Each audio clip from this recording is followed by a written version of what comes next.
Elle aura 36 ans le 15 mars prochain. C'est une des plus jeunes conseillères nationales du pays. Elle nous vient du bout du lac en train, salon de l'auto oblige. Merci d'accueillir Céline Amondru.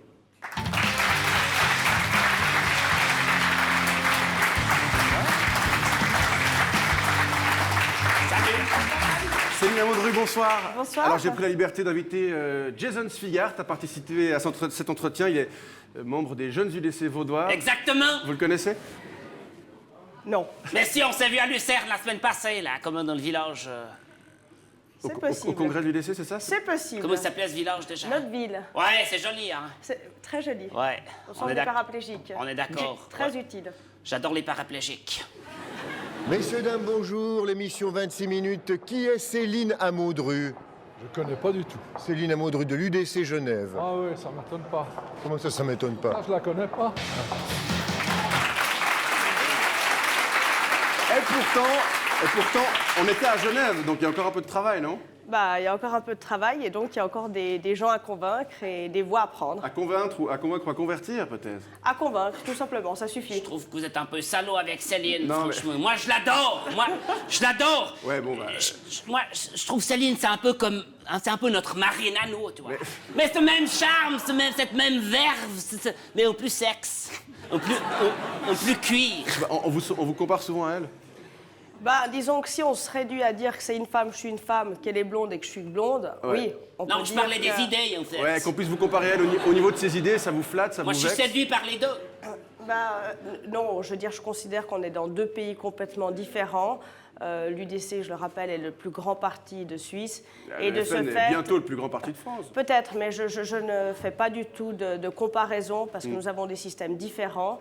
Mais voilà, je crois qu'il n'y a pas forcément de comparaison à faire. Et je pense que on ne comparait pas deux hommes. Donc, Alors, on va parler de vous précisément. Céline Amondru, vous êtes présidente de l'UDC genevoise et conseillère nationale depuis 2011. Alors, votre profil n'est pas typique de l'UDC. Hein. Vous êtes fille d'avocat genevois, petite bourgeoise, gestionnaire de fortune à l'UBS.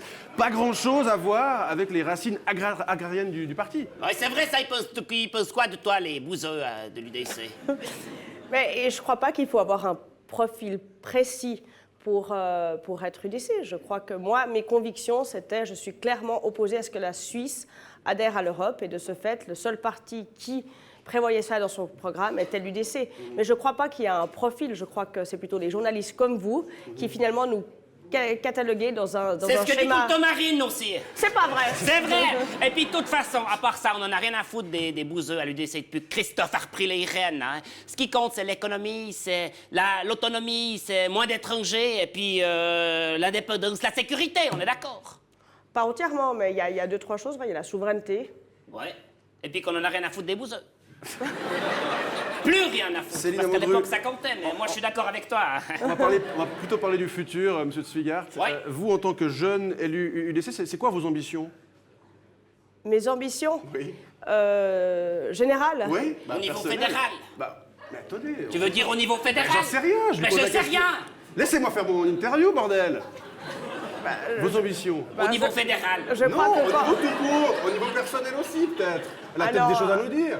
pas encore ce soir, mais je dirais que quand on se lance en politique, c'est parce qu'on a des convictions, puis qu'on a envie de s'investir Oui, pour sa oui. commune. Oui. En effet. En effet, pour notre canton donc vous ou êtes pour candidate- notre pays. Vous êtes candidate pour la municipalité de Dublin? Absolument pas. Non. Parce que je ne considère pas qu'on puisse faire les doubles mandats. Et dans la mesure où La je suis Marine aurait dit, vous êtes mal politicienne- préparé. ou dans la mesure où je suis politicienne 2010, Ouais. j'ai un emploi à côté et donc il faut pouvoir jongler entre les deux. Donc aujourd'hui, mes ambitions, c'est de poursuivre et défendre mes idées et de poursuivre également ma carrière politique. Alors, est-ce que ça va se passer à Berne? C'est la question qu'on vous pose, parce que pour l'instant, vous n'êtes pas tellement... Enfin, vous ne faites pas encore vraiment beaucoup parler de vous là-bas. Le récent classement de l'hebdo sur... quoi Le récent classement... De qui C'est un journal de Je connais pas. gauchisme. Ouais, c'est ça, je connais pas. vous place néanmoins 43... Je vais comme finir ma question. Vous place 43e sur 62 dans les parlementaires romans les plus influents. C'est pire que son père. Ouais, c'est mon père. Ouais. C'est pas la question. Merci pour la remarque, j'aurais pas osé la faire, mais c'est juste. Mais c'est le parlementaire qui défend le mieux les PME. Ouais, donc, on n'est pas là pour parler de ce monsieur. Si vous êtes classé 43e, c'est à cause de votre niveau d'allemand? Pourquoi est-ce que vous n'arrivez pas à faire du bruit là-bas? Mais je crois qu'à un moment donné, moi, ces classements, on peut... Non, c'est pas que je m'en fiche. Je ne vois pas ce qu'ils importent. Ce qu'ils importent, c'est qu'on défende ses idées et on soit surtout là pour voter. Et il y en a beaucoup qui parlent pour s'écouter. Pour ma part, je considère c'est de défendre mes idées. Et quand j'ai mes sujets qui sont les miens, ben, je les défends. En revanche, dans votre canton, vous faites du bruit. Il y a 15 jours, une motion de votre parti réclamant la réintroduction de l'apprentissage obligatoire de l'hymne national à l'école a été acceptée par le Grand Conseil. Vous êtes fier de cette victoire? Ça, c'est un beau combat. Mais je suis toujours fière de mes élus et je crois que la grosse problématique, c'est que souvent on ne relève pas tout le reste du travail qu'ils font, mais effectivement, je pense que c'est un apprentissage élémentaire pour les élèves de chaque canton, connaître nos origines, connaître notre hymne. Je crois qu'on est le seul pays où pas tous les étudiants ou les enfants connaissent l'hymne et c'est dommage. C'est pas un peu paradoxal que la réintroduction de l'hymne soit promue par le canton réputé être le moins suisse de Suisse? Ben, comme quoi, vous voyez, on arrive petit à petit à faire changer les gens d'avis et si le Parlement nous suit, c'est excellent. Pour conclure, il n'y a pas que l'hymne national suisse qu'on entonne à Genève, regardez. Can you sing the national anthem of Romania, please? Yes. Yes, here we go. Deșteaptă-te, române, barbarii de tirani și cruzii tăi dușmani. Bravo, merci. Ben voilà, Céline Amaudru, j'espère que vous avez bien retenu les paroles parce que d'ici 20 à 30 ans, c'est celui-là que les enfants vont chanter en Suisse.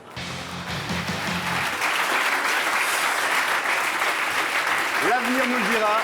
En tout cas, merci beaucoup Céline Amaudru d'avoir été avec nous ce soir Merci. sur le plateau de 26 minutes. Merci Jason On ne peut Svigat pas finir aussi. comme ça avec un hymne qui n'est pas le nôtre, Oui, alors mais qu'on oui, en a un si beau, le Celtic suisse. Voilà, non, avec on va- moi, non, Céline. non. Sur nos monts, non. quand le soleil. Il est temps de raccrocher et de vous dire merci beaucoup. Bonne fin de soirée à vous. Oh mon Dieu, ça commence à devenir inquiétant. Allez, à la semaine prochaine et d'ici là, soyez courageux.